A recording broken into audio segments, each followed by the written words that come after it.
मैं अछूतों की समस्याओं पर तब से सोच रहा हूँ जब तुम पैदा भी नहीं हुए थे। 1955 के दौरान एक इंटरव्यू में भी अंबेडकर ने कहा था, भारत के संदर्भ में गांधी इतिहास के एक पात्र भर हैं। अंबेडकर शराब, सिगरेट, किसी भी तरह के नशे से कोसों दूर रहते थे।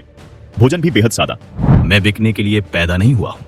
गीता समाज को वर्गों में बांटने की शिक्षा देती है, इसलिए मैंने उसका विरोध किया। भारत के इतिहास में कुछ किरदार ऐसे होते हैं जिनके बिना इस देश की कहानी अधूरी रह जाती है।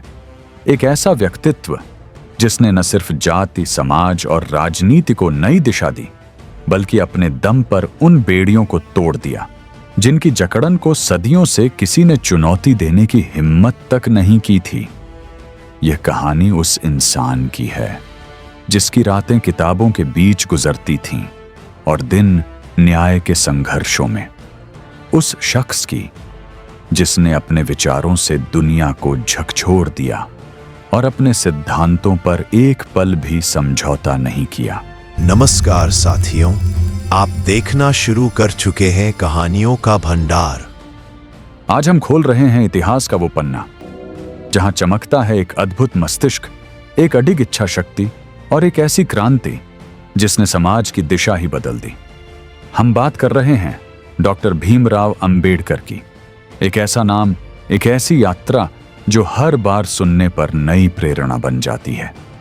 तो आइए शुरू करते हैं इस महान व्यक्तित्व की गाथा, यहीं इसी चैनल पर। साथियों, भारत के आधुनिक इतिहास में डॉक्टर भीमराव अंबेडकर और महात्मा गांधी दो ऐसी विभूतियां हैं जिनके विचारों ने देश की दिशा और सोच को बेहद गहराई से प्रभावित किया। लेकिन यह भी उतना ही सच है कि दोनों के बीच मतभेद उतने ही गहरे थे जितने बड़े उनके योगदान। कई मुलाकातों और बहसों के बावजूद वे अपनी वैचारिक दूरी को कभी पूरी तरह खत्म नहीं कर सके। स्वतंत्रता आंदोलन शुरू होने से लगभग 2 दशक पहले ही अंबेडकर अपने अनुयायियों के साथ मुख्य धारा के आंदोलन से खुद को अलग कर चुके थे। गांधी द्वारा अछूतों के हितैषी होने का उनका दावा करना अंबेडकर के लिए बस उनकी एक सुनियोजित राजनीतिक रणनीति थी। अगस्त 1931 में जब दोनों आमने सामने बैठे तो गांधी ने कहा, मैं अछूतों की समस्याओं पर तब से सोच रहा हूँ जब तुम पैदा भी नहीं हुए थे। यह सुनकर अंबेडकर ने बिना झिझक जवाब दिया, अगर आप सचमुच उनके हितैषी होते तो कांग्रेस सदस्यता के लिए खादी पहनने की शर्त से पहले आप अस्पृश्यता निवारण को अनिवार्य बनाते। अंबेडकर का तर्क था कि जिस नेता ने कभी अपने घर किसी दलित को नौकरी न दी हो, कभी उनके साथ भोजन न किया हो या मंदिर प्रवेश का विरोध करने वालों को बाहर का रास्ता न दिखाया हो, उसे सामाजिक सुधार का दावा नहीं करना चाहिए। 1955 के दौरान एक इंटरव्यू में भी अंबेडकर ने कहा था, भारत के संदर्भ में गांधी इतिहास के एक पात्र भर हैं। देश के मन से उनकी छवि और उनकी सोच अब धुंधली हो चुकी है। उन्होंने किसी नए युग का निर्माण नहीं किया है। डॉक्टर अंबेडकर अपने समय के सबसे अधिक शिक्षित भारतीयों में थे। मुंबई के एल्फिंस्टन कॉलेज से स्नातक होने के बाद उन्होंने कोलंबिया यूनिवर्सिटी और लंदन स्कूल ऑफ इकोनॉमिक्स से ऊंची शिक्षा प्राप्त की। पढ़ाई, बागवानी और कुत्तों की देखभाल ये उनकी रोजमर्रा की पसंद थी। वर्ष 1938 जब प्रसिद्ध लेखक जॉन गुंथर अपनी किताब इनसाइड एशिया की तैयारियों के दौरान पहली बार अंबेडकर से मिलने राजगृह पहुंचे, तो वहां उन्होंने एक ऐसा दृश्य देखा जिसकी उन्होंने कभी कल्पना भी नहीं की थी। अंबेडकर के निजी पुस्तकालय में उस समय लगभग 8000 किताबों का विराट संग्रह था। उनकी मृत्यु तक यह संख्या बढ़कर 35,000 से भी अधिक हो चुकी थी। अंबेडकर के विश्वस्त सहयोगी शंकरानंद शास्त्री अपनी पुस्तक my experiences and memories of doctor Baba Saheb Ambedkar में एक अनोखी घटना का जिक्र करते हैं। 20 दिसंबर 1944 रविवार का दिन, दोपहर का समय। वह अंबेडकर से मिलने उनके घर पहुंचे, लेकिन अंबेडकर उस दिन भी अध्ययन की ही खोज में थे। उन्होंने शास्त्री को बिना किसी औपचारिकता के सीधे कहा, चलिए जामा मस्जिद चलते हैं।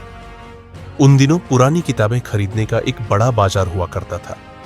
मैंने उन्हें भोजन के समय का हवाला देकर उन्हें रोकने की कोशिश की, लेकिन अंबेडकर, जिनके लिए किताबें किसी साधारण वस्तु नहीं बल्कि ज्ञान का मंदिर था, एक पल भी रुके नहीं। ज्ञान की तलाश उनके लिए भोजन से भी अधिक महत्वपूर्ण थी, और यही वह जुनून था जिसने उन्हें युगों युगों तक याद रखे जाने योग्य व्यक्तित्व बनाया। और दिलचस्प बात यह है कि वे अपनी किताबें कभी उधार नहीं देते थे। अगर किसी को पढ़ना होता तो उसे उनके पुस्तकालय में आकर ही पढ़ना पड़ता था। उनके करीबी धनंजय कीर बताते हैं कि अंबेडकर रात भर पढ़ते थे, सुबह सोते और मात्र 2 घंटे आराम के बाद फिर उसी ऊर्जा से काम में लग जाते थे। सुबह व्यायाम, फिर स्नान, सादा नाश्ता और अदालत। कोर्ट जाते समय भी वह किताबों के ही पन्ने पलटते रहते थे। वापसी में भी अक्सर किताबों की दुकानों पर जाते और लौटते समय उनके हाथ में एक और बंडल नई किताबों का हुआ करता था। दिल्ली में उनका बगीचा इतना सुंदर था कि ब्रिटिश अखबार डेली मेल ने भी इसकी खुलकर प्रशंसा की थी। अंबेडकर शराब, सिगरेट, किसी भी तरह के नशे से कोसों दूर रहते थे। भोजन भी बेहद सादा, बाजरे की रोटी, थोड़ा चावल, दही और मछली के कुछ टुकड़े। लेकिन उनका दिल अत्यंत संवेदनशील था। वो अपने कुत्तों को भी बहुत प्रेम करते थे। एक बार जब उनका पालतू कुत्ता मर गया तो वे बच्चों की तरह फूट फूट कर रो पड़े थे। कभी कभी व्यस्तताओं से घिरे अपने जीवन में बाबा साहेब कुछ पल ऐसे भी निकालते थे जब वे खुद रसोई में उतर आते। साधारण दिनों की तरह नहीं, बल्कि पूरे मन से, पूरे समर्पण के साथ। उनके हाथों का बना भोजन उन लोगों के लिए एक सम्मान माना जाता था जिन्हें वे अपने साथ भोजन के लिए आमंत्रित करते थे। अंबेडकर के सहयोगी रहे देवी दया एक विशेष घटना का उल्लेख करते हैं। 3 सितंबर 1944 शाम का समय। उस दिन अंबेडकर ने स्वयं रसोई संभाली। खाना ही नहीं, कई पारंपरिक पकवान भी अपने हाथों से तैयार किए। इस काम में उन्हें पूरे 3 घंटे लग गए और हर व्यंजन में वही मेहनत और सावधानी थी जो वे अपने विचारों पर लगाते थे।